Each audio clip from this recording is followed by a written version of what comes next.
Back here on the Bobcast, presented by the Bobcat Sports Network. My name is Fielder Dennis, joined by Coach Jeff Splinter. Coach, you've had a significant amount of time off since your last event. What did you do to utilize that time as we jump into the spring season?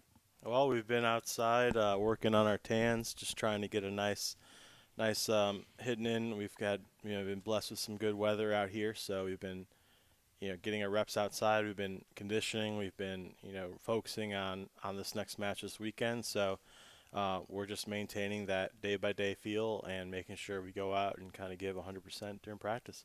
When you talk about practicing, what specifically have you been working on from the transition from the spring or fall to the spring? We've been working on getting some more doubles point play together, kind of getting more comfortable with each other's partners.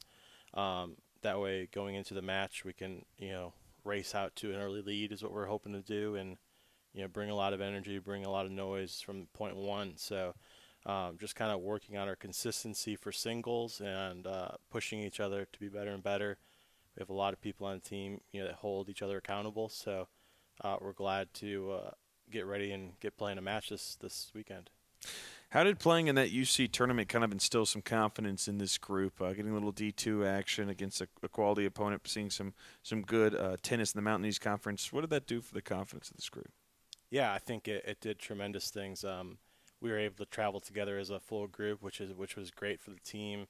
They were able to really see the wide range of the Mountain East Conference and really get a little bit more self-confidence because they know that we got a couple wins and we know that we can get a couple more going into conference play. So I think moving into Division Two is a little bit nerve-wracking, a little bit scary, for all of us here. But seeing the level of competition and seeing that we're right in the fix of things with a lot of these teams in conference is a big confidence booster for all of them. Yeah. Who has made the most strides this training here recently, in your opinion? Who have you seen really improve their game? Yeah, been impressed with. It's just always hard to pick out one or two. And you force me to do this every Mm-hmm. time, but I think over the last couple of weeks, really been impressed with Ryan on the men's team. He's really stepped up. He's big in the weight room. He's given 100% in practice, and from his win over the UC Invite, he's kind of ran with that, and really wanted to improve his game, and he saw that he could have won a couple more matches while he was down there. So he's been focusing on doing those sort of things, and then yeah, for the women, it's tough. We have a lot of talented players that have been improving every day. I'm seeing a lot of great things from Shay and Allison, just kind of doing great things at practice, holding each other accountable, and really making the team a cohesive unit. Looking at the match against Hood, it's the first home event of the spring for you. What are your expectations going into playing going against Hood this weekend? Yeah, we're looking to really make some noise and play well. I think starting at point one or even before the match starts is getting ourselves in the right mindset and playing the Bobcat brand of tennis we've kind of associated with ourselves. So just being relentless, going after a lot of balls, poaching over the middle in doubles, and making that one set of doubles really last long, and lean on each other to play well. Tennis is an individual sport, but we try and make it as team oriented as we can.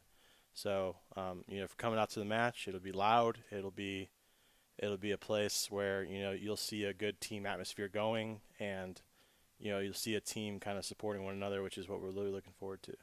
You mentioned working on your combination, the doubles, while overtraining over this break. What exactly goes into that? Is it kind of a communication thing, or more of a reactionary approach? Yeah, so it's just a lot of them working with each other, knowing what their strengths and weaknesses are, playing alongside each other, knowing who's gonna, if a ball's hit over the middle, who's gonna go get it. We don't want any yours. It's gonna be someone's gonna go Mm-hmm. get it. I want both of us to go get it. I would love to see rackets clashing. We'll get the sparks flying on the court. I would much rather have everyone going for the same ball instead of oh yeah, we are not that passive team anymore where all of us are looking to go after and go get some balls. So This weekend, you take on Mount Aloysius as well. What are you expecting in that matchup? Yeah, that should be a good one. We're really looking forward to the competition at the top of the lineup. I think Jeff Goldring at number one singles will have a great match on his hands, and to give a great chance for our guys to see, how they've improved with the Division II competitiveness and taking a lot of what we learned over the past couple weeks, past year, and putting it into practice against these two Division III teams this weekend. I do think there is a big difference between Division II and Division III, and we're going to go out there and try and prove that point.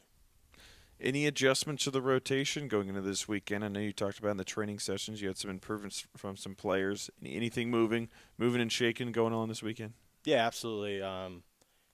Especially for the women, I think playing Hood will give us a chance to get a lot of players in there and a lot of players playing matches.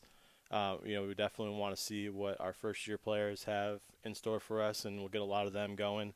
But yeah, absolutely. There's a lot of different combinations we've been working on over the past couple weeks, and we're looking forward to seeing them in action on Saturday. So you're gonna have to stay tuned. Coach Jeff Splinter, thanks so much for joining us here on the Bobcast. Looking forward to this weekend. Thanks. Go Bobcats. Welcome into another edition of the Bobcast presented by the Bobcat Sports Network. My name is Fielder Dennis. We are talking women's lacrosse with head coach Madeline Manzoni. Coach, first win of the season and of your young career. How does it feel to get that first W?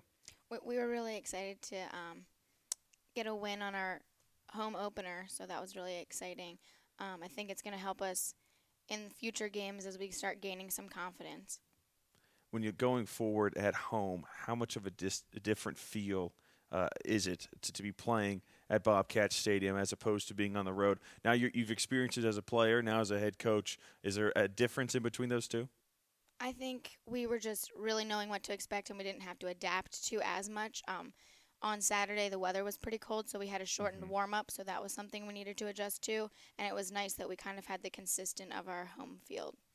It was definitely cold up in the press box, even the wind howling on our crowd microphone. Earlier this week, you're supposed to play Alderson Broadus. Game was postponed. You had to travel back to Frostburg. And what did you do with that opportunity? Not having to play, that's unfortunate, not getting the game in, but did you take advantage of the free time? Yeah, our team was really excited and ready to go, but again, we don't take any days off.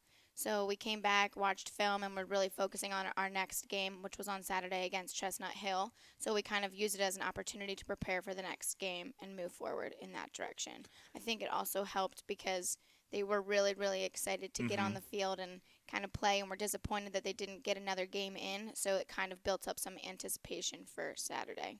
Got the victory over Chestnut Hill, 18-6. What were your takeaways in that ball game with an offense that was clicking later in the ball game? I think it was really refreshing to see that we're starting to work as a unit.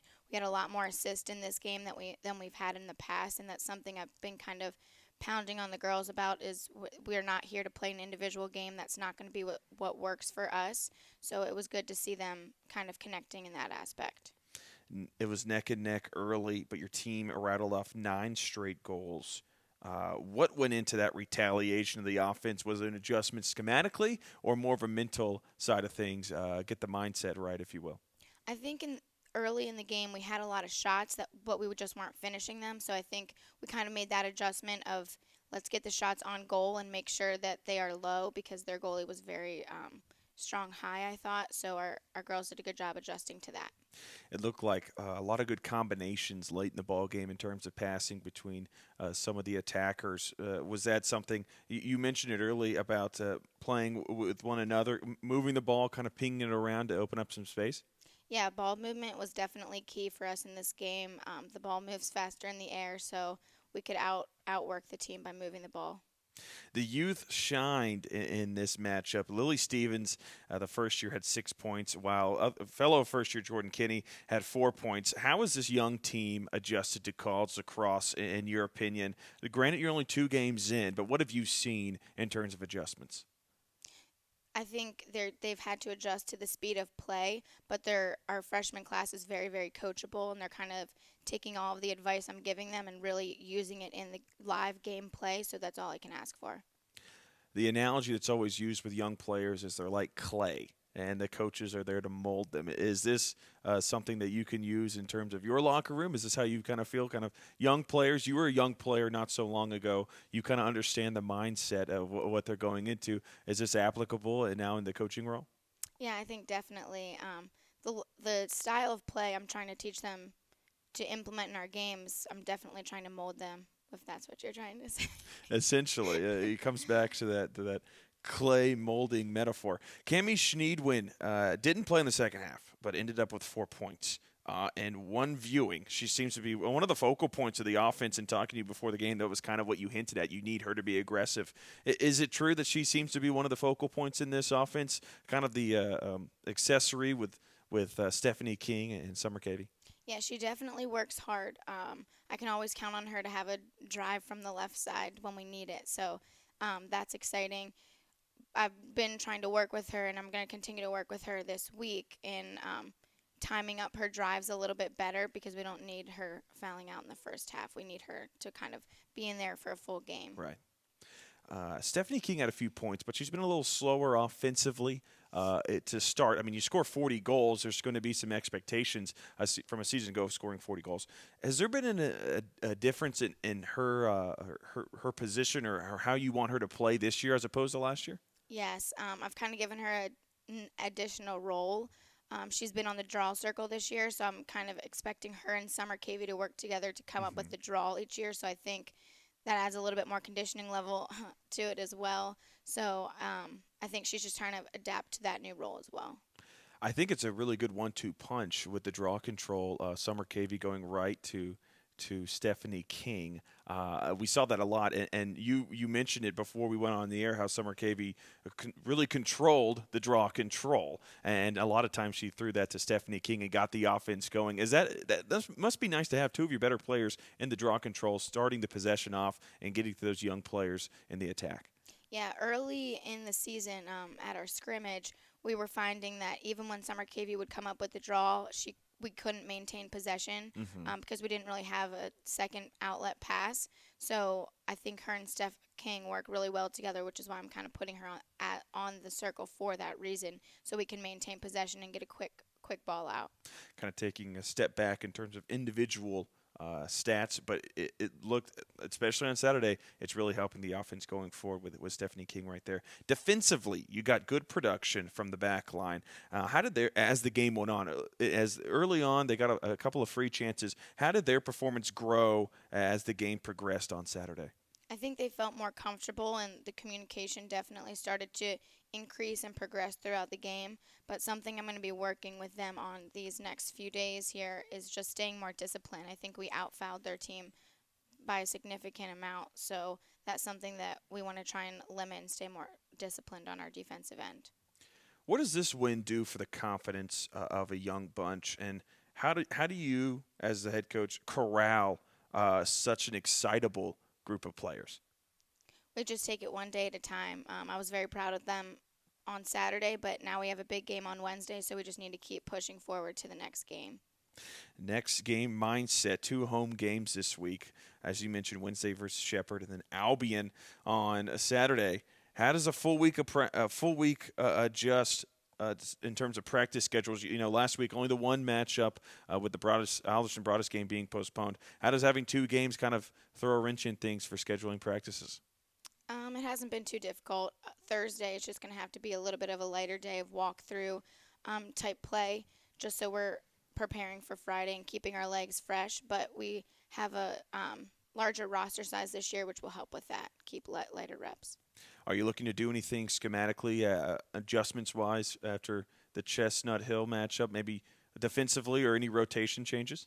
I think our biggest adjustment is just going to have to be the discipline aspect of what I was mentioning earlier. We can't have as many yellow cards as we had in that game against Shepherd. They'll definitely expose that, so we can't have that at all. Shepherd defeating Chestnut Hill earlier this season, 11-9, if I'm not mistaken, on that score. Coach, 2 games this week. What are your expectations for the matchups? How do you build off of the win from this past weekend? Shepherd and Albion this week. What are your expectations going in? I expect it to be our game against Shepherd, a neck and neck game. They're a very dynamic team and can be very, very aggressive. I think they're also very consistent, so that's something that we're going to have to work through as well. Coach, thank you so much for joining us here on the Bobcast. My first conversation with you this season. It's been a pleasure, and I'm looking forward to more down the line. And good luck this week. Can't wait to call on the Bobcat Sports Network. Thank you. Back here on the Bobcast, presented by the Bobcat Sports Network. My name is Fielder Dennis, joined by Coach Bill Vasco. Coach, a 3-1 performance this weekend down in North Carolina. What were your thoughts on the team's performance? I thought it was a good weekend overall. It was an opportunity to go down and face some good competition and come away with 3 out of 4 wins. Obviously a little disappointed we didn't finish the weekend off and get that last win, but we saw a lot of improvement in some areas that we really worked on in practice the week prior. So that was a really good thing, and came away with, still some things that we need to clean up as we move forward and head into this weekend, and then, less than 2 weeks away from conference play. So it was just a good opportunity, good weather, and just a great opportunity to go out and work on some things as a team and come away with 3 wins. Really happy about that. In game 1, you took down Elizabeth City State. You went 5 innings, scored 11 runs. How was the offense looked early out, clicking obviously early in that game? Yeah, we did the things we needed to. I thought a little bit in each of the games. Either we jumped out a little bit and then kind of cruised, or started slow and then got hot. So it's just a matter, I think consistency-wise, we want to be a little bit better. And we talk about winning every inning, which means, scoring more teams than the other, scoring more runs than the other team in every inning. So from an offensive perspective, we jumped out there and then, added on a little bit later there. It's just those in-between innings. We want to be able to apply a little bit more pressure each time. But, we had a really good offensive weekend overall. And, in terms of getting a lot of base runners on and stealing some bases, moving people in, hitting them in, I think we're doing a good job there.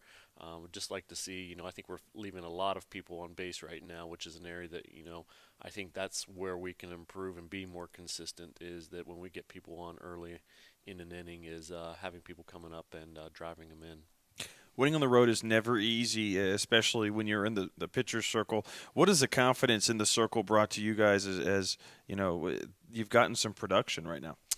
Yeah, I thought the pitchers did really well this weekend. One of the things we wanted to clean up was limiting free bases in terms of walks. And, if I look here, it looks like we only gave up 3 walks as a staff over the weekend, which That's impressive. is, a really great job and a credit to them. So we made some strides in those areas there, and the pitchers did what we needed them to do. I thought, in terms of defensively, we didn't have as good a weekend this weekend as we did the prior weekend. We made too many errors and didn't back up the pitchers in those regards. So, once those two things are working together, where the pitchers, are taking care of business and allowing the defense to do their job, and the defense comes through with plays, then, we're going to be in really good shape. Young players are getting quality reps early in the season. How has that instilled confidence in these young players?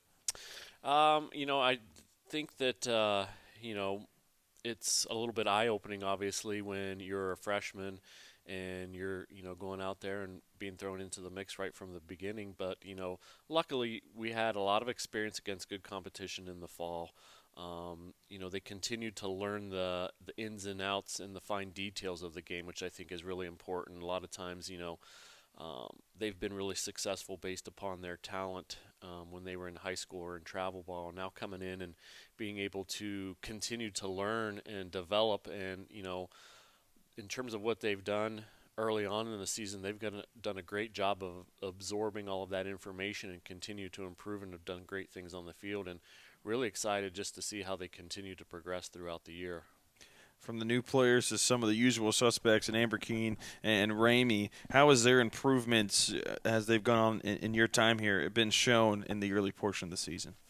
They've continued to get better week after week. I think that's what we saw last year. And now, I know it's only 2 weeks in, but not only to show consistency, but to continue to work hard and improve on the things where they can get better. I thought we had a great week of practice where we identified some weaknesses offensively, and they continue to work on those things and get better at them, and then show those things in games. Whether it's pitch selection, picking up runners in scoring position, just to be able to come out and take the things that we've worked on in practice and then apply them to the games and show that that they continue to prove is a really compliment to them to be able to come out and do that. Brianna Powell stuck out on the stat sheet this weekend. What can you tell me about her game and her performance this past weekend? I thought Bree did a really good job this week of just finding a way to get on bases, whether it was getting hits, walking, whatever it was. And then once she was on base, she created a little bit of havoc. 4 for 4 on stolen bases, and she's got great speed and just the ability to kind of stretch things out on hits or wild pitches and pass balls. She did a great job on that, and I thought that was really important for her to come out this week and find ways to get on base. And with a 643 on base percentage for the weekend, when you get on base nearly 65% of the time, that's really helping out offensively. The team of, we bumped her up kind of to the top of the lineup part of the weekend, and to get on base like that, that gives the people behind you opportunities to drive you in, which is kind of what drives the offense. Get on base a lot and then have people come in after and pick you up and drive you in and score runs that way. So that was really important. This week you head to North Carolina. Again, it seems like every weekend you're going to North Carolina, and you play in the Queens tournament. What are your expectations for your trip to North Carolina? Well, we face Queens and Lees McRae, who are going to be two really tough opponents, and that will really test us and provide a good opportunity to continue to improve as we head into conference play. Again, it's going to just be important. I think the Frostburg weather is supposed to be a little nicer this week. Hopefully we get an opportunity to get out on our field and work on some of the things, in a more game-like environment this week to improve on some of the things we saw this past weekend that can propel us a little bit into this weekend and be able to come out and put our best foot forward and, see where we're at against those tough teams. And, like I said, that'll give us a good chance to head right into conference play and keep working forward and moving up. Coach Bill Vasco, thanks for joining us today on the Bobcast, and looking forward to this weekend and future conversations. All right, thanks, sir. Back here on the Bobcast, presented by the Bobcat Sports Network, we are talking baseball, my first baseball Bobcast of the 2020 season with Coach Anthony Williams. Coach, you split the doubleheader against a Shepherd team that won 36 games a season ago. You won 14-10 in an absolute kind of a shootout in Game 1, but you fell 8-5 in Game 2. The split moved you to 3-6 overall in the season. What did you see? We'll break it down. Game 1, it's a 14-10 game. Not a ton of pitching when you look at the stats, but we saw a big day from Ryan Roll.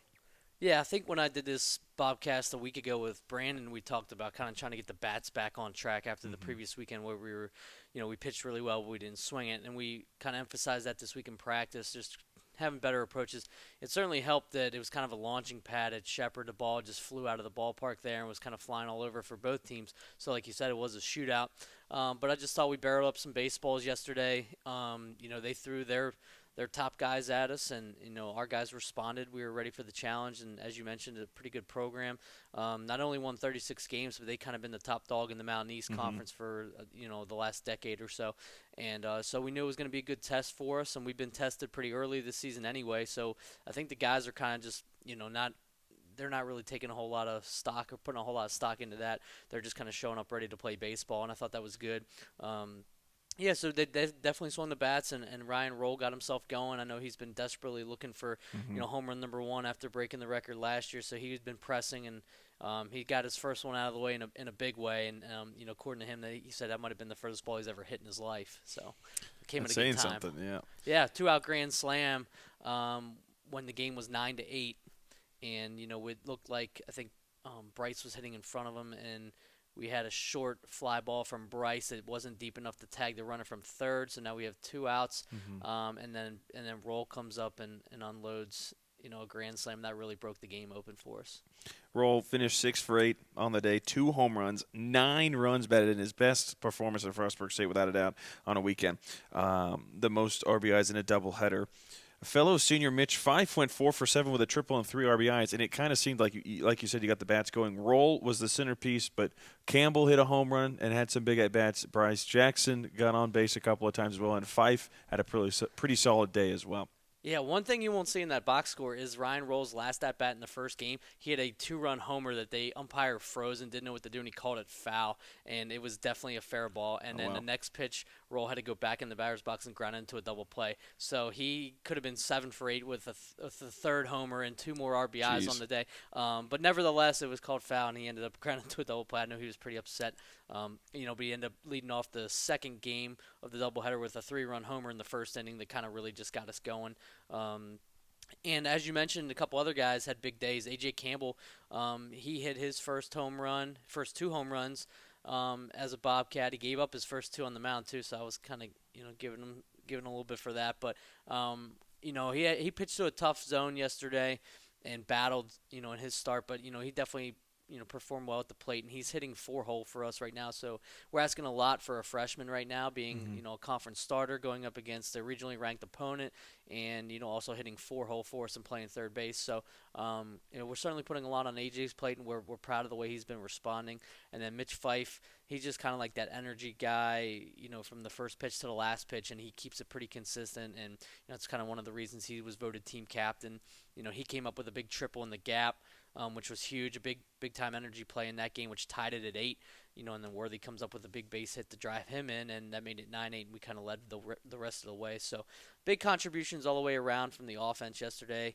The guys you mentioned, and then guys like I said, Worthy, Hollister, who hadn't got a lot of at bats, but he's been producing and kind of found his way in the lineup yesterday and continued to come through. So proud of him, just sticking with the plan in practice and getting his work in and being ready to go when his number's called. So.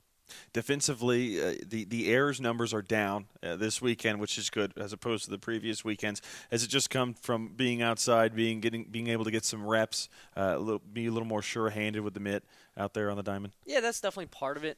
Some of it is just continuing to look at things on film that help us in positioning and just being on time in the infield and being ready to go. We had a couple errors yesterday that were more couple bad hops, but then a couple just bad decisions that kind of really snake bit Ben Vogt in that first game. Ben deserved a little bit of a better fate than what he got yesterday in that first game. And if we clean up a couple things defensively in that first game, I think we handled them fairly well. We kind of made it a little bit closer game than it needed to be, the way we swung the bats. So but yeah, you're right. I mean, anytime you can get outside and get on a field and get reps in, and we've been fortunate with the weather. We've been able to get on the turf a lot more than I think in years past, and that's helped our defense. But we knew our infield defense was going to be a strength of the group, and I think they played pretty well the previous weekend down in Cary. So outside of that very first game, really against East Stroudsburg, we just weren't very good defensively at all, maybe some jitters and stuff. But, outside of that, the defense has kind of started to settle down and play some good baseball. So, we're proud of the efforts they're putting in. We talked a little bit about the pitching here. You said Campbell was on the mound. It was a shootout in Game 1. What did you see from the pitchers this weekend? It really wasn't their weekend in terms of getting their stuff going, but did you see any encouraging signs from the guys? Just consistency out of our bullpen from Chris Roosevelt and Caleb Smith. Mm-hmm. I mean, Smith's been good in the early portion. Those two guys have been. I know Roosevelt gave up a couple runs in this game, but he's been pretty consistent for us, and he's been getting guys out. He's been throwing strikes. Caleb Smith, same thing. He's been pitching at the back end of baseball games right now. Mm-hmm. Maybe not where we envisioned him being starting off the season, but due to injuries and different things, that's where we found ourselves, and he's handled it perfectly, and he's been a big reason why we have 3 wins right now. I think he's appeared in all 3 of our wins. Him and Roosevelt, actually both. The Clarion game, and then they came in the Goldie Beacom game and closed that one out, and then again on yesterday in Game 1. So those 2 guys in particular, and again, AJ and Ben Vogt, we're asking a lot from 2 freshman guys going up against some pretty good opponents, and they're handling things fine. They're going to continue to get better and learn, from their mistakes and what's working and what's not, and we're just going to continue to build and get ready for conference play. But, proud of those guys, and, we're looking forward to getting some other guys back on track this weekend down in Cary when we have 4 games to play, 4 9-inning games. You mentioned Cary. Frostburg State is next on the diamond Friday, March 7th, as they take on St. Thomas Aquinas at 7:30 in the Cary tournament in Cary, North Carolina. Your final trip to North Carolina, like you said, 4 games this weekend. What are you looking forward to, the opportunity just to get back out in the field? Figuring out how to get through 4 9-inning games with pitching is always a challenge. So I think that's what we're going to be spending a lot of time this week on, trying to game plan. We have St. Thomas Aquinas Friday night. That's a 7:30. It's a late game. Then we turn around and have two on Saturday against Mansfield and Franklin Pierce. And then we close out the trip with IUP on Sunday. So we're going to have our hands full with some good opponents. A couple familiar guys from the PSAC, Mansfield and IUP, teams that, I've had the opportunity to go up against the last 3 years. And, I think this will be – so far we've played three different PSAC opponents. This will be our fourth and fifth PSAC opponent. So we're going through a pretty tough schedule, and we're playing some good competition. And, I'm looking forward to getting some other guys back out on the mound.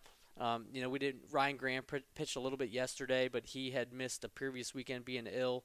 And then Colby Lee, just kind of getting him back on track. He's a guy that has to start games for us, and we know we're going to get, good effort out of Colby. So looking forward to getting, those guys going this weekend in particular. We didn't have Franco Velasquez this weekend. He had an ankle injury, so I'm looking forward to getting him back out and seeing what we're going to get with Franco. He started the Goldie Beacom game, and the game we won in Game 4 last weekend, and I think, like I said, was his first start as far as I can tell, and pitched well. So we're looking forward to getting him back out and seeing what he's capable of doing this weekend, and just kind of like our final tune-up before conference play. So just to kind of settle the rotation, get set on kind of like a core lineup, and core fixture in the infield and outfield, and just kind of get ready to go with these last 4 games. So, Coach Anthony Williams, thanks for joining us. Good luck this weekend. Thanks, Fielder. Back here in the Bobcast, presented by the Bobcat Sports Network. My name is Fielder Dennis. We are talking men's basketball with Coach Sean Brown. Coach 0-2 this week after taking on Davidson Elkins and Fairmont State. What were your overall thoughts on the matchup, looking at the D&E game first? Man, that D&E game, it was, it was a really good matchup, and we knew it would come down to the wire, and it did. Back and forth kind of game. We got off to a solid start, and we thought we was in good position. And then right towards the middle of the game, they took a lead on us, and then they extended that lead. And although we never felt like we were out of it, they had a sizable margin on us, and we fought back, we clawed back to get in it, and just couldn't get over the hump. It was a great game to be a part of. Just unfortunate that we came off. We got the wrong end of the stick. What about in the matchup with Fairmont State, going on the road in a tough environment, playing one of the better teams in the conference? What did you see in that matchup? Fairmont, again, we got off to a pretty solid, a fairly good start. Defensively, we didn't play our style of defense. We had some possessions that looked really good, and there's other possessions where they just kind of just ran the ball right down our throats. And we had guys reaching, we had guys moving out of the way. One kid was dunking all over us. Out of his 4 field goals, 3 of them was dunks. It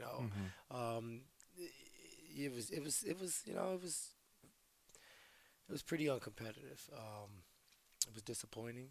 This was a win or go home game, and we didn't win. We told our guys leading into this game, don't depend on the bottom 2 teams to lose, because we knew that both teams weren't going to lose, especially both of them were playing really well these last 3 weeks of the season when we were playing really bad. So we had to control our own destiny. We had to win this game. Fairmont came out. They did what they needed to do. They took care of business. Second half, if I remember correctly, they up 11. We cut the lead to 5 early on. They called timeout, and they kind of pushed the lead from there, and it was over fairly quickly. Looking big picture, you finished your season 10-18 overall and 11th in the Mountain East Conference. What were your overarching feelings about this season? Well, I think we got a really good look and a really good feel of the competitive nature of MEC basketball and Division II basketball. We got to see how the officials are going to officiate us as a whole, as a unit. We got to play a ton of road games. We were on the road a lot, and I think that's going to help us next year and the years to come to build that camaraderie and that winning feeling on the road. It's hard to win college games in any sport. Any level of college, it's hard to win, and when you're on the road, it makes it even tougher. Your role players play much better at home. Um, you know, your better players are more in sync at home. Get comfortable overnight sleep. You know, you get to sleep in your own bed. You get comfortable with your surroundings, and you know, on those road trips and those business, what we call business trips, you know, it kind of takes you out of your comfort zone,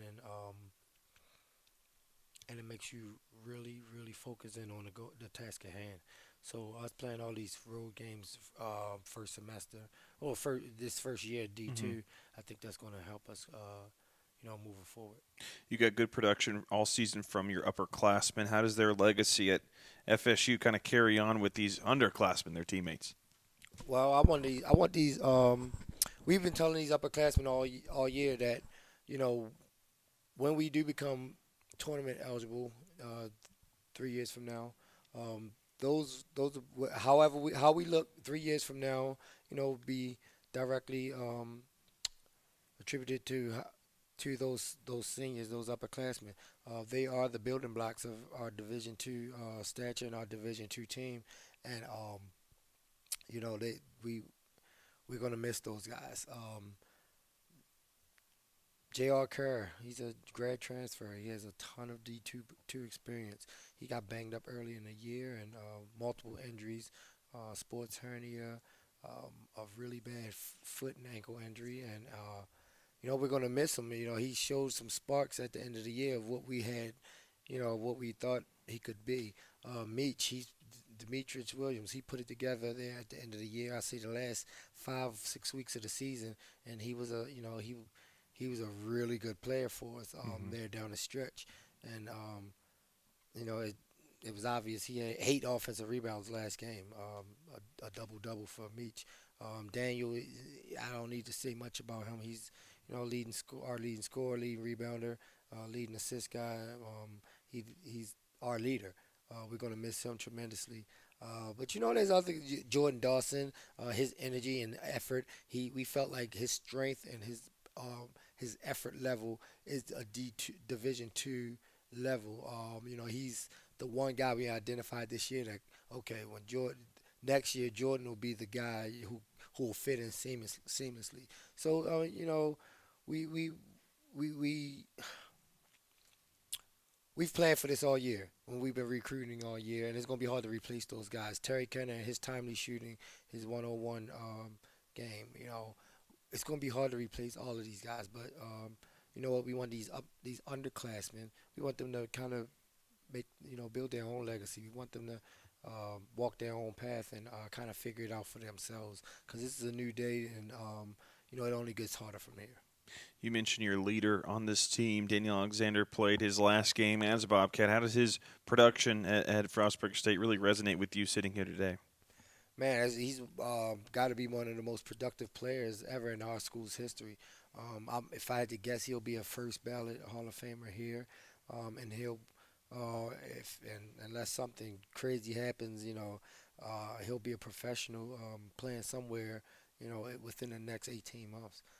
Daniel he has a knack for hitting tough shots. He'll learn. He has a whole lot more to learn about this game. Skill wise, he's nowhere near where he needs to be. Basketball IQ wise, he's got a whole lot more to learn. But you know, he's just scratching the surface. As crazy as that may seem, and his game is more suitable for the professional game. Well, way more than the college game, and you know, I'm hoping he gets a chance and get a look because his game will flourish at the pro level.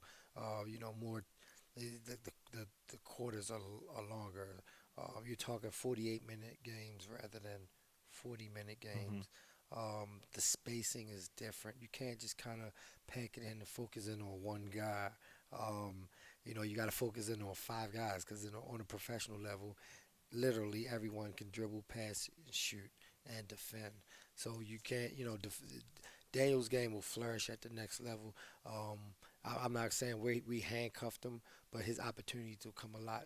There'll be a lot more at the next level. looking at guys who are returning, Joe Addeo really kind of jumped into a role towards the middle of the season and faded a little towards the end, but he was one of the go-to scorers, and he showed that he could fill it up. What are your expectations for Joe going forward in the next year? Well, we're hoping that Joe comes in hitting the ground running next semester.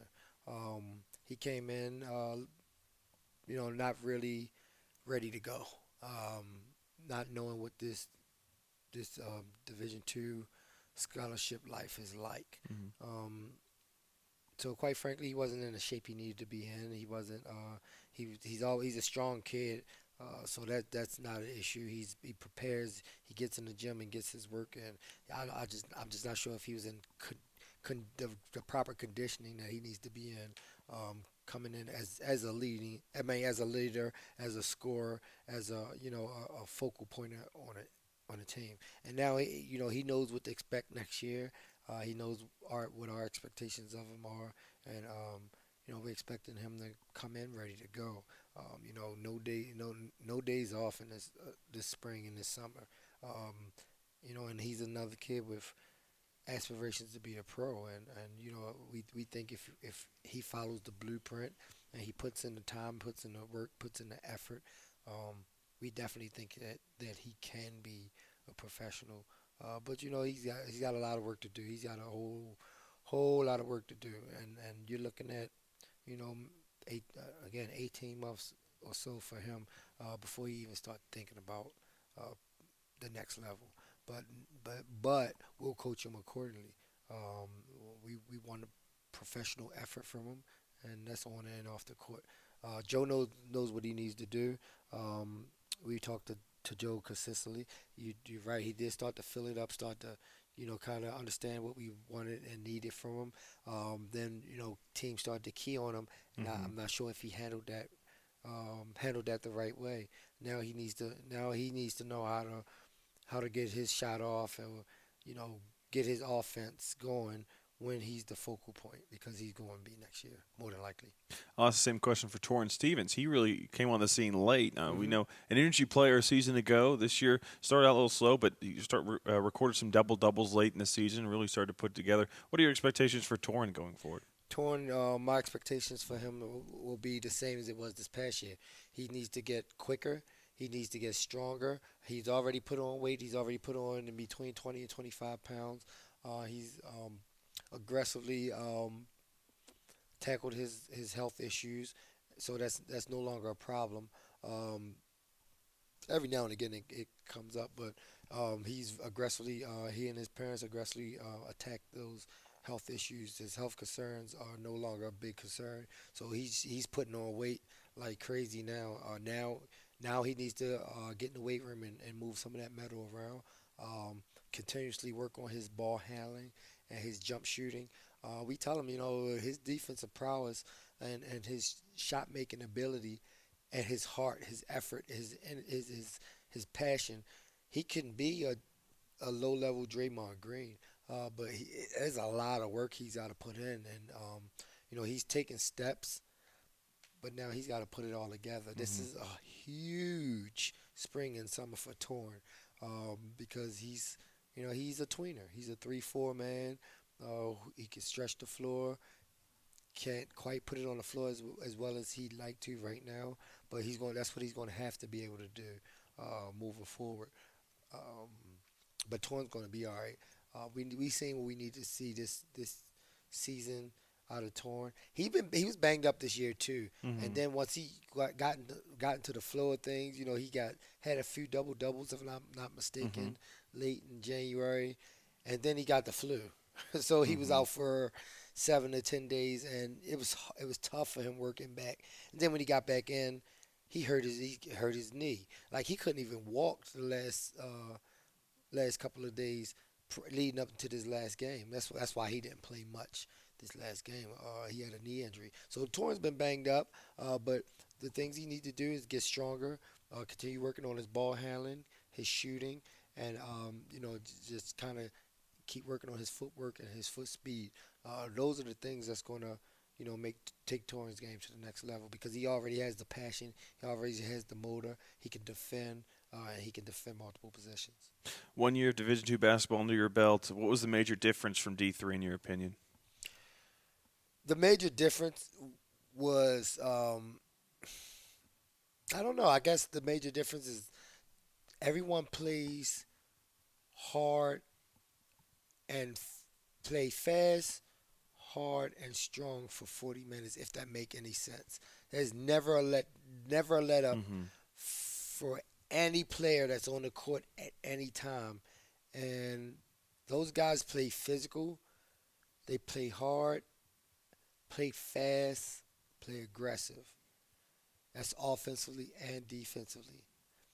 And it's at that speed and that pace for 40 minutes. Probably is not always the smartest basketball, and and some of, I'm not going to point out any schools. I mean, there's 2 or 3 schools that we think play quote unquote gimmick basketball, but regardless of any of that, they play hard and they play fast and they're really strong. Those are the 3 things that we couldn't gauge coming into the season. And but now that we can, our guys will be ready next year, and I think the physicality, we'll be able to match up with the physicality of the league next year. But those are the 3 things. If I had to put a finger on it, the strength, the speed, and the passion for 40 minutes. Every single player in the Mountain East, they play that way from number 1 all the way down to number 12. You could put a kid can come in that only has 10 minutes played on a year. You can expect they're going to play their butts off and they're going to play hard, and that's a little bit different from Division III to Division II.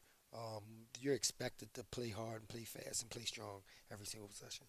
Coach Sean Brown, thanks for joining us today, and thank you for these 2 years of being able to watch the basketball team and traveling with you. And again, thanks for joining us here on Monday mornings. Always a pleasure to talk with you. Fielder, thanks, man. It's always a pleasure to talk to you. And as I told you, man, I and this is no joke. I think you're a true professional, and in every aspect of your job duty and your job scope.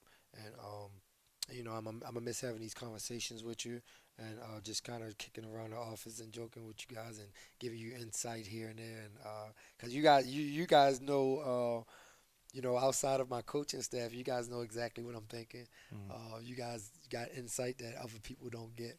And man, I've enjoyed these 2 years with you also, and I'm gonna miss it. Thanks, Coach. Thanks so much. No problem. Thank you. Welcome into another edition of the Bobcast, presented by the Bobcat Sports Network. We are transitioning from the winter sports to the spring sports here, and I'm talking women's basketball with Coach Carrie Saunders. Coach, you end the season on a 2-game win streak, go 2-0 this past week, defeat D&E, and then go on the road and defeat a Fairmont team that's tops in the conference. What does that do for the confidence of this young team ending the season on a win streak? It is everything for us. A lot of people talk like, well, we don't have playoffs to play for, and, you hear all this stuff, and it's just like, well, we have a ton to play for, in our opinion, because we're still the team that everyone thinks is like this D3 team that's transitioned, and we're trying to prove them wrong, that we're not just that. Like, we are Frostburg, and we are a team, and we can compete, and that's exactly what we proved this week. It's the greatest momentum to catapult us into, off-season, post-season, getting better, working hard over the summer. The kids that we have signed, the kids that are thinking about Frostburg, like it's much bigger than just a 2-game win streak. And I hope that everybody sees that and everybody feels that. And, the energy in the locker room, especially after the Fairmont win, was incredible. And that's what I hope can take us into the off-season and catapult us into next year. There's something to be said for ending the season with a good taste in your mouth, and that's exactly what you guys had. I mean, winning back-to-back games, and one of them being against Fairmont. Let's look at those 2 matchups. We'll start with the D&E one in the midweek. You took on a team that has one of the best rebounders in the country and in the conference, and got the victory. What in that game specifically was encouraging that you could build for going towards Saturday? Yeah, I think there was multiple things. We got production out of a lot of different people. I think one of the people who stood out to me was Anai Allen in that game. She got in foul trouble early, but to start that game, she played with an incredible amount of confidence. And the previous games, or one of the other games, she had the ball in her hands with kind of time winding down. And the kid's a sophomore, and we spoke, right in that moment of what she could have done better. And it's amazing to see her already take that feedback and apply it to the very next game, and that's exactly what she did. And she has 2 years left, and she can be a really incredible player for us if she spends, her time in the off season working hard. She will be in those moments and be able to take over games the way that maybe one of our graduating seniors or two of our graduating seniors can do. So the D&E game was an incredible win for us.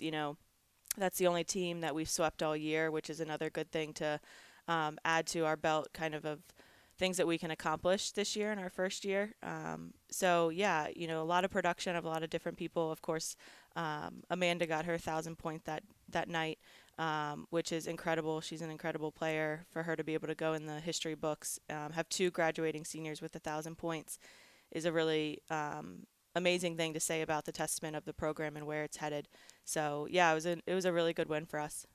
You mentioned missing the tournament this season, but on the year you went toe-to-toe with many different tournament teams. What do you think is the next step for getting to the dance? What needs to happen going forward for you to be playing playoff basketball this time next year? Yeah, I think we need to win the close ones. If you look, throughout the entire season, we dropped, even going back to non-conference play. We dropped an overtime game to Seton Hill, and we dropped a buzzer beater to Wheeling at Wheeling. We were always on the other side of the buzzer beaters, or the things that so I think it's just winning those close games and learning how to play 40 minutes of strong competitive basketball. So it took us a while to get used to the pace. I think that's the biggest thing. The girls, it's a little bit more physical, but I think the pace was the one thing that the girls actually said about the transition.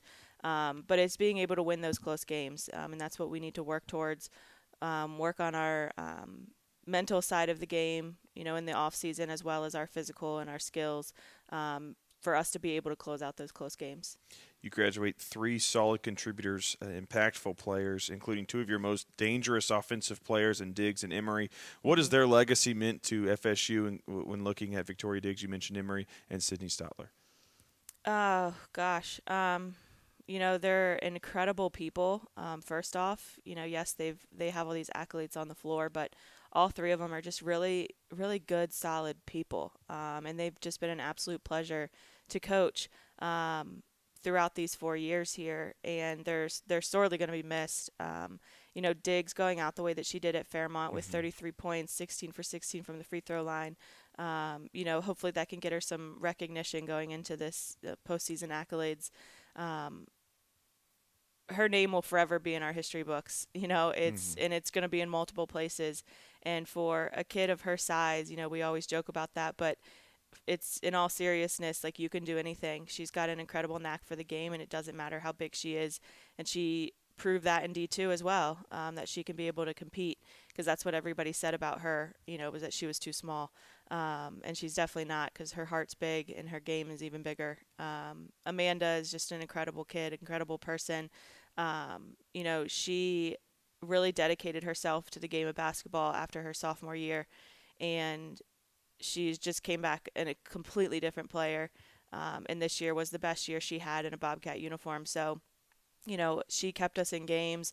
Her physicality, she always had the biggest matchup. There's so many things to say about her. And then Sydney, unfortunately went down with an ACL at the end of last year and worked her way back this year. And she gave us really, really valuable minutes at the end of the year. And I always talk about the things that don't go in the stat line. And I even said it in the Fairmont locker room after. I said that tipped ball that you had towards the end when they advanced the ball and they came to draw up a play and you got a hand on it and it tipped and it threw them out of their rhythm.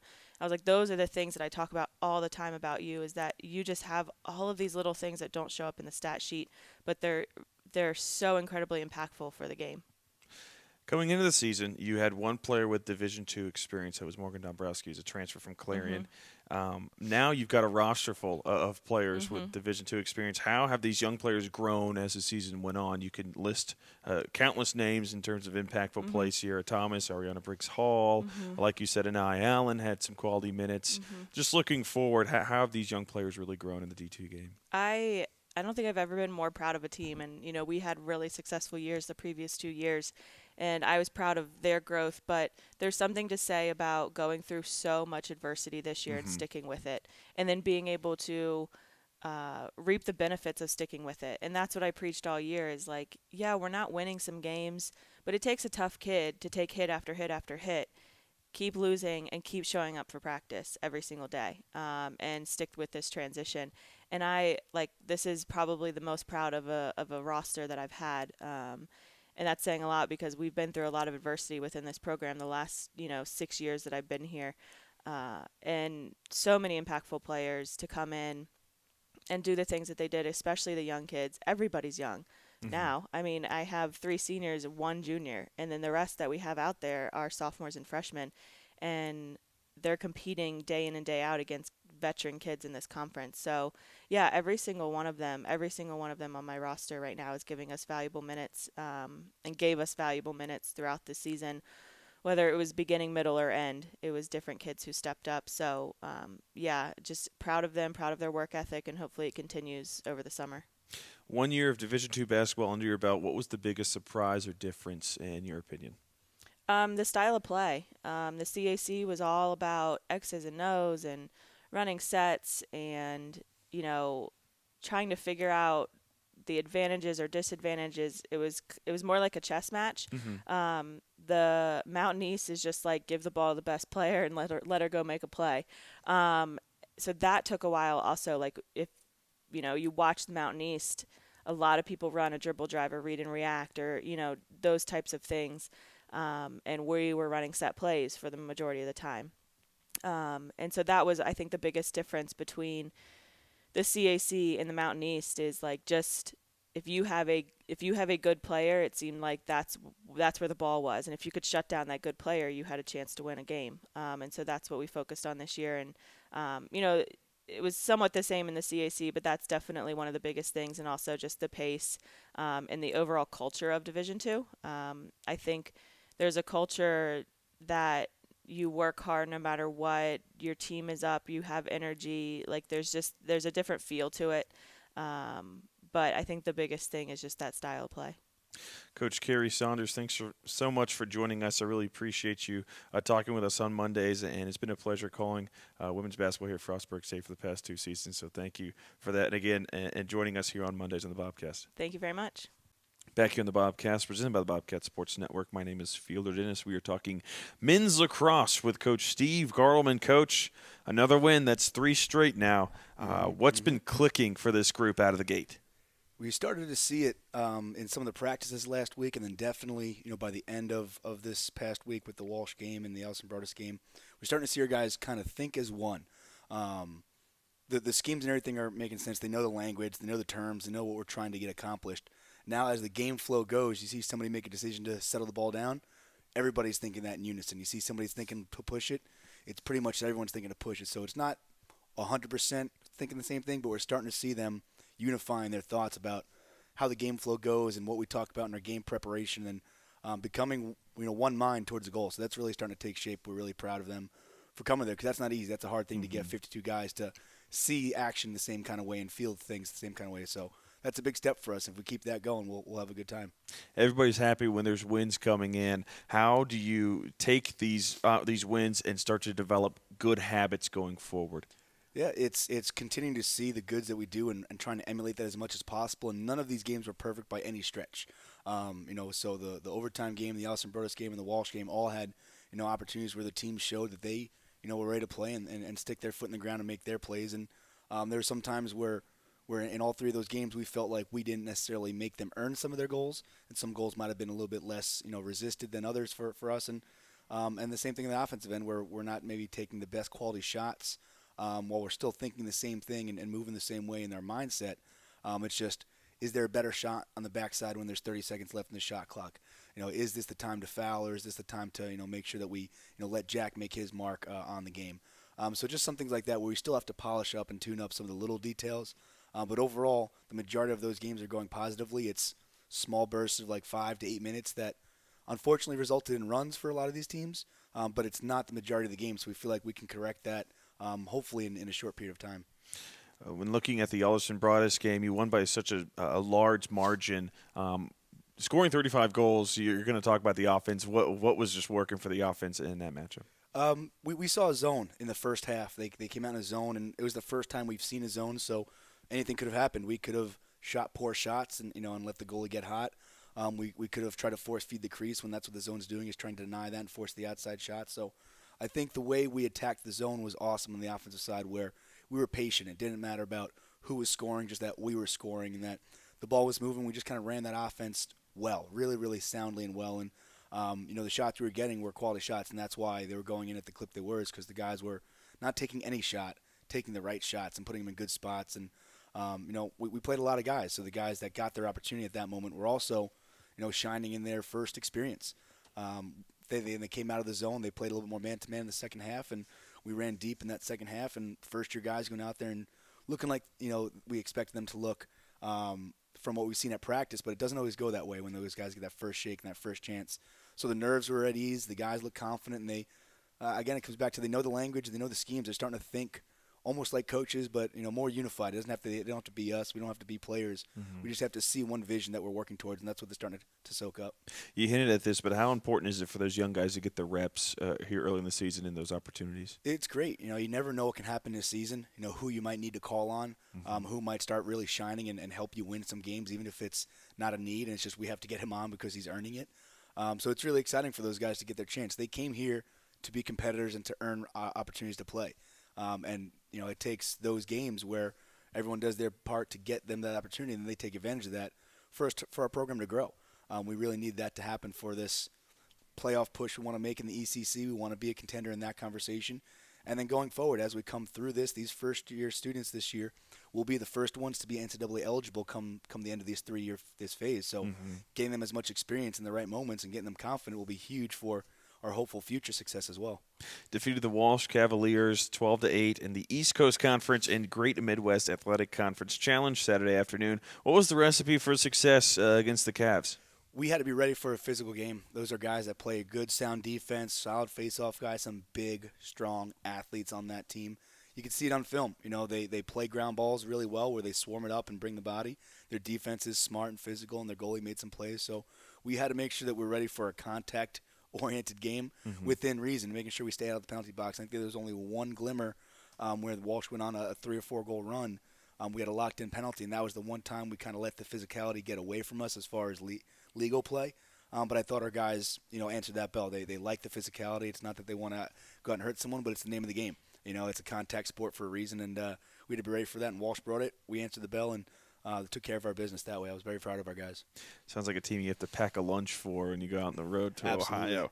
Some of the usual suspects for points: Paul Rupert, Jason Clinton, Matt Ward, Michael Sipes. You also got production from Jeff Stallings. How has the depth been? It's been so prevalent here in the first 3 games. How much of a luxury is that to not just have one guy who's scoring, but multiple layers? It's excellent. You can kind of really see it. They're all human, so it's not going to be like Paul's going to have 4 goals every day.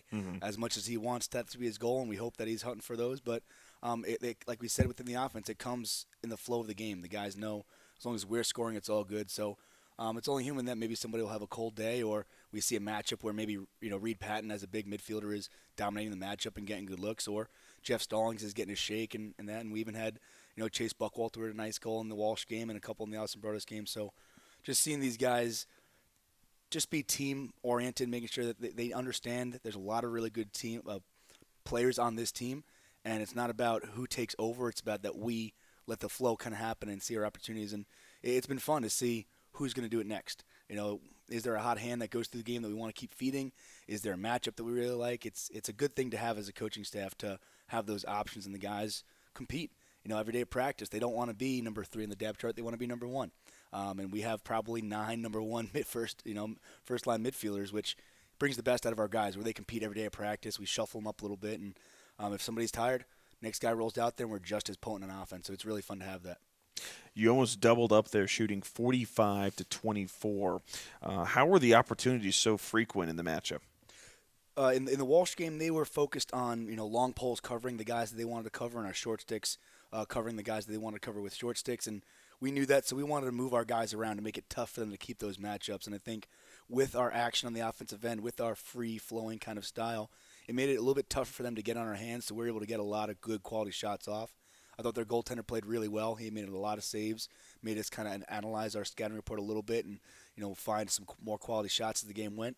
But really, just those guys just letting the ball flow around and just seeing the ball, in and out of sticks. And as we spin the defense, it doesn't even have to be dodges. Just that alone sometimes gets freedom.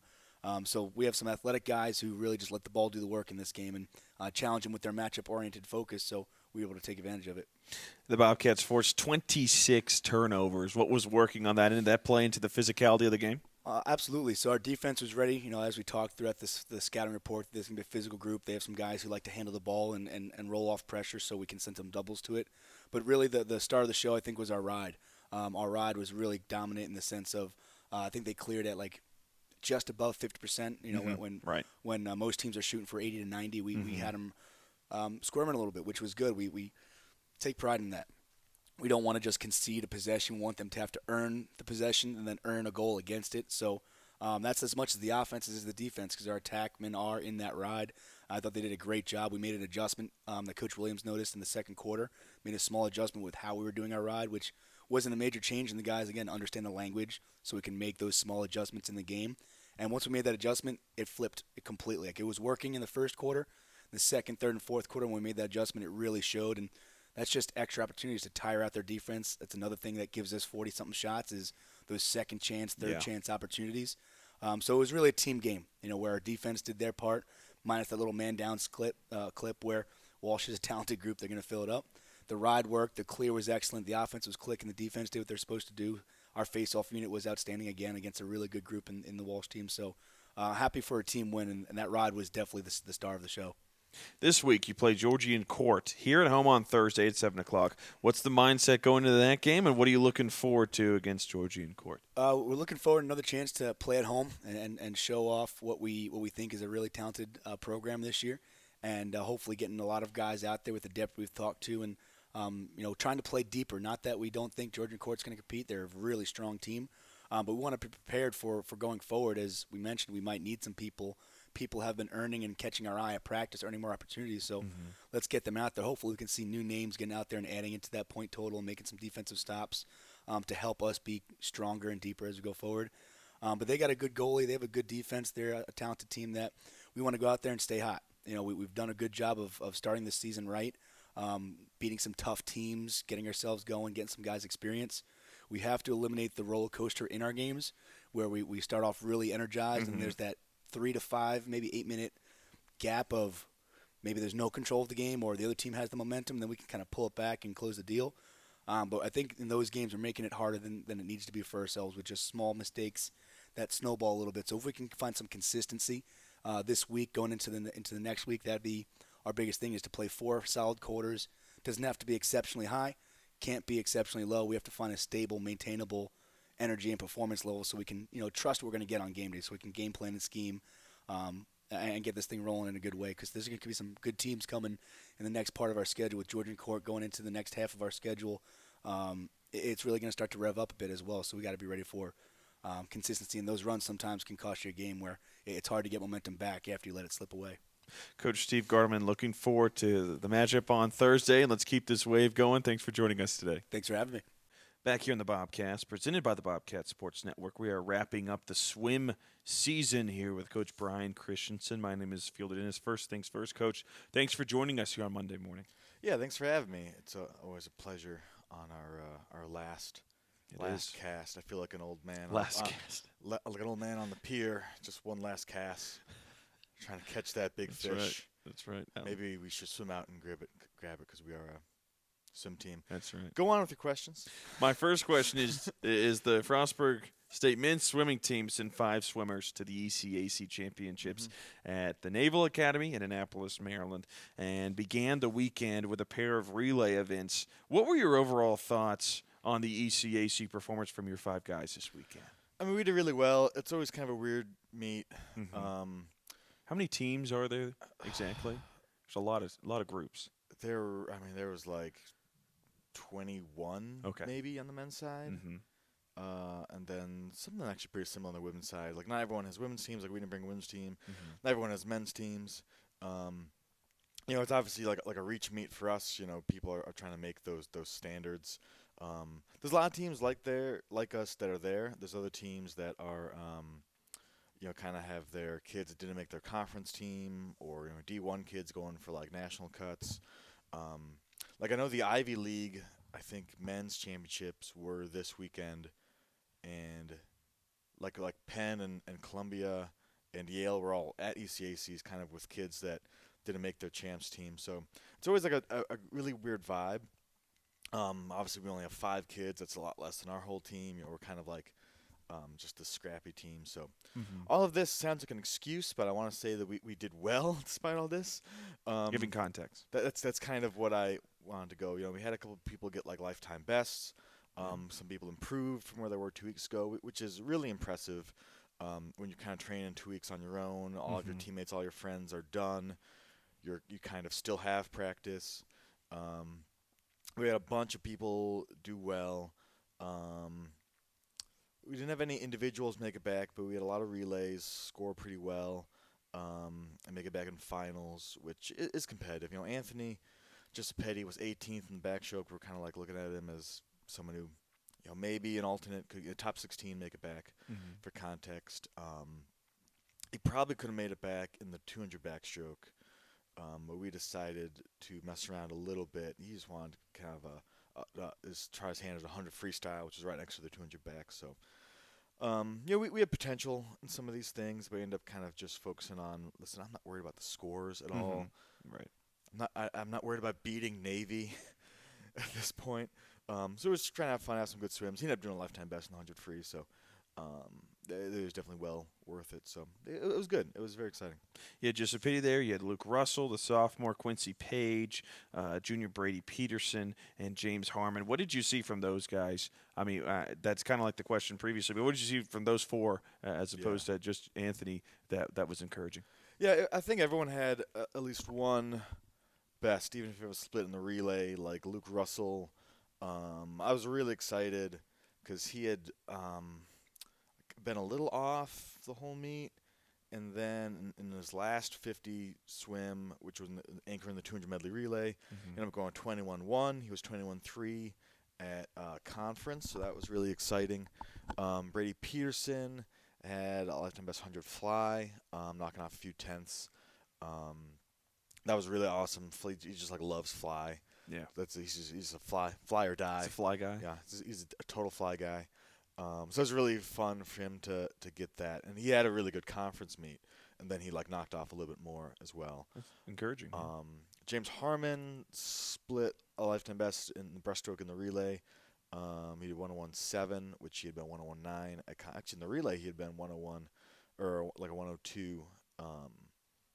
And then he had done 101 off a flat start, so it was nice to kind of see him do well with that. And then Quincy also did a lifetime best in his 200 medley relay split in the 50 fly to 23.7, and he had been 23.8 2 weeks ago, and he was right on. I mean, he did 54.0, like 54.00 at conference. He was 54.04. It's kind of like you're right there. Right. And we had a lot of that with just like hundreds off, tenths off, just like right on our times, which is really, really encouraging. You never know when you're gonna like retaper and be in a weird zone at a weird meet, swimming against really fast kids. I mean, it took a 50.1, I think, to make it back in the 100 fly. For context in swimming world, I think what was top 16 at Mountain East, like 55. So it was like literally like a 5-second difference. Yeah. It's just a lot. And so it's always a weird mix, and for us to be right on our best was like really encouraging, and it's exciting that these kids, they didn't give up. They swim fast. They weren't intimidated. They were just they was just kind of business as usual, which is awesome. That's a huge step for us. Let's kind of shift gears here and go big picture as this wraps up the season. What were your overall thoughts on the 2019-2020 campaign, both men's and women's teams? Your second season here at Frostburg State, what were your thoughts on the team this year? Well, definitely a huge leap forward. I think they're starting to buy into the culture that I want to have here. I think our women really came together stronger than we did last year. We are working really hard. Our mentality is kind of getting where it needs to be, and that we're supporting each other. We are cheering each other, encouraging each other. I think we still have a little bit to go with some of this stuff, but it's a huge looking from like I didn't even start in September, start October 2018 to now. It's a very, very different team, which is a good thing, all in the right direction. And then our men are locked in really well. I think they're getting a taste of how good they can be, and what they want to do in this conference. It is very encouraging. Our focus and seriousness in swimming and like what kind of athletes we want to be has improved a ton, and that's something that we will look to continue and kind of keep rolling. We'll bring in, I don't know how many recruits out there listen to the Bobcast, or they've been indoctrinated yet into the Bobcat way. But yeah, we're bringing in a big class. We just had our 8th signee on the women's side over this weekend, and we got 12 on the men's side right now, looking to add a few more, and that's a big class. it'll just, I mean, the goal is to just keep it rolling, get a ton of people in, and make Frostburg State a fearsome opponent. So, looking at the men's side, you're returning Anthony Giuseppetti, Russell, all the guys who went to the ECACs, and Anthony's going to be in his final season at Frostburg State. What are you excited about when you look at the men's team in terms of the production? This whole season we've talked about increasing PRs and lifetime numbers. What encourages you about going forward? I mean, Anthony, we've always talked about him a lot. He's kind of had just such a breakout season. And obviously he's going to be a huge hole when he leaves. But to be honest, my goal is to bring in people that will beat all of his records. I think I don't want that to be the exception. I want that to be the norm going forward. The standard. Yeah, but they're definitely the junior class in particular of Brady and even like Sawyer Conklin on the distance side, who scored a ton of points. And Connor Giuffreda, who is kind of undersung, but arguably our best swimmer. Yeah, most decorated athlete. Honestly. Yeah, definitely. He's the only one on the team with a couple world records in the Paralympic sphere. He's a junior too, so it's like his junior class is a big class to leave. And the goal is we just got to reload. That's kind of what it's about. You can't worry about it, and we'll just kind of bring in the next generation. Same question for the women's side. What are you looking forward to next year? We'll kind of keep getting better. This is definitely like a rebuilding year. I think the women's swimmers last year. I'm blanking on the name right now. Like Maddie Weinberger, Turner, Weinberger, Daisy DeMonte, just clean up a record board. So the women just kind of offset. Like the fantastic women's class was last year's. The fantastic men's class is like next year's seniors. We just didn't reload. I blame a lot of that on me starting in October and not really being able to recruit anybody. But we're getting some replacements, people who are within a couple seconds of Maddie and Daisy's times coming in next year, and I think we have the people in place. Raina Sison is just done a fantastic job of kind of being the next Emily Turner in backstroke. We have some other backstrokers coming in, and then Aubrey Morris, who was our #1 scorer this year. Has just really put the team on her back, and she's going to be a junior. So our women's team is rebuilding, but they are young, and some of the studs we have will be here for a while, which is encouraging. And we're going to bring in a bunch of really sweet freshmen and keep it rolling and keep fighting on the women's side. What are your expectations for next season? I know we just wrapped up this past weekend, but if you've had any thoughts going forward, what are your expectations going forward in the Mountain East? It's always interesting, especially after our conference where it's combined. So it's kind of like you shoot for like 4th overall, but like 1st in the Mountain East. Just 'cause I don't think we're gonna touch the Tiffin and Findleys of the world, but I don't think Notre Dame College, who was the champion on the men's side this year, and West Virginia Wesleyan and Fairmont and Davidson Elkins. All these teams are good teams, but they're not untouchable. They're not invincible. They have holes. I think we can exploit them. My biggest expectation is that we make a run at some of these people. This is kind of sticking on the men's side, and that we all stick together and kind of do it. I think we had some people, who weren't fully committed, and it's just we're not going to do it unless everyone's firing on all cylinders. So that's going to be the big message next year is like, hey, we want to make a run at a conference championship, like all in right now. Yeah. And I think that's what everyone wants to do. Everyone wants to be on a winning team. We just got to make the commitment for it. And the women, I think it is, fighting to kind of get competitive against these same teams. I don't think they are in conference championship mode yet, but I think we're definitely in improving our place, improving our points. The women actually had a solid amount of people in finals. We had a lot of top 24. I don't think we had anybody in top 16. So that'd be the goal. It's just kind of like, okay, let's move up some spots. Let's keep improving. And we're still kind of rebuilding. But just the way it kind of works out, a lot of the tension, I think the glory has been kind of on the men's side right now. I mean, last year it was very different. The women's side were actually they had a better record. Yeah. We just got to kind of reload with them and get them back up there. Majority of your background is in the Division III level. Your first year at Division II, what were in your opinion, what were the differences between the two, and what were you kind of surprised by at the Division II swimming level? I mean, I say it's all the same water. I think I like that. Our train, whether we're D3 or D2, it's not like we did more yards or changed a lot of things swimming wise. Well, it's not like your footballs or basketballs where there's necessarily like big athletic differences like speed or anything along those lines. But there's size that's a difference. I think. So in terms of training, it was nice having a little bit longer season.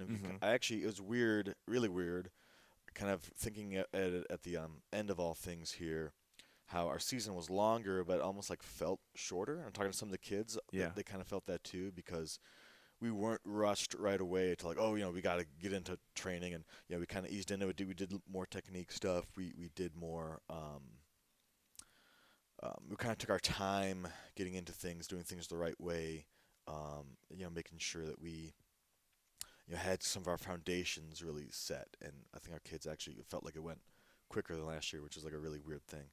I was actually definitely a lot more relaxed, probably just because it's my second year and I wasn't freaking out every single day about screwing stuff up. I feel like I was a lot more relaxed this year than last year, which was a good thing. In terms of competition, I mean, there's definitely some good swimmers out there. Swimming in Division II tends to be really international, which is, I think the NCAA has some different international recruiting requirements, and it's just a little bit easier to give some of these kids money. So there's the big thing, a lot of real fast international kids kind of around the block that we're matching up against. It seems like it's more potent, like there's fewer kids, but they're fast. Division III, I feel like in the capital, we go against Mary Wash in New York, which just has like endless, it's a deep roster. 50, 60 kids, going against these teams that are more like quality over quantity. For sure. Yeah. Against teams that are more like 15, 20 kids or less than that, but they're good. They're solid. So, part of my goal is to work on our depth and bring in a ridiculous amount of people and then kind of help us out. Coach Brian Christensen, it's been great to talk to you these past 2 years. I've really enjoyed it. Really liked watching the swim teams these past couple of years. And thanks for joining us here every Monday. It's always a great interview to talk with you and a great time for sure. Oh, it's been fun for sure. I enjoy this. I recommend Fitzcarraldo, of course. Talked about it again last week. God, I gotta stop talking about it. You know, watch a lot of Werner Herzog movies, and Yep. you'll be all set. And shout out to Sarah and her cat Missy, which I was called out. I definitely used a picture of her cat on Twitter the other day. Very nice. You know, because we're cats, we're Bobcats, That's right. cats of the Bob, as I call them. Well, I've never said that. I know swim fans are going to be looking forward to the 2020-2021 edition of the Bobcast. There's like so many That's right. 20s in a row, but That's right. 2020. the roaring 20s, or the growling 20s, as the Bobcats say. That's right. Coach, thanks so much for joining us. It's been great talking to you this year. You too. Have a good one.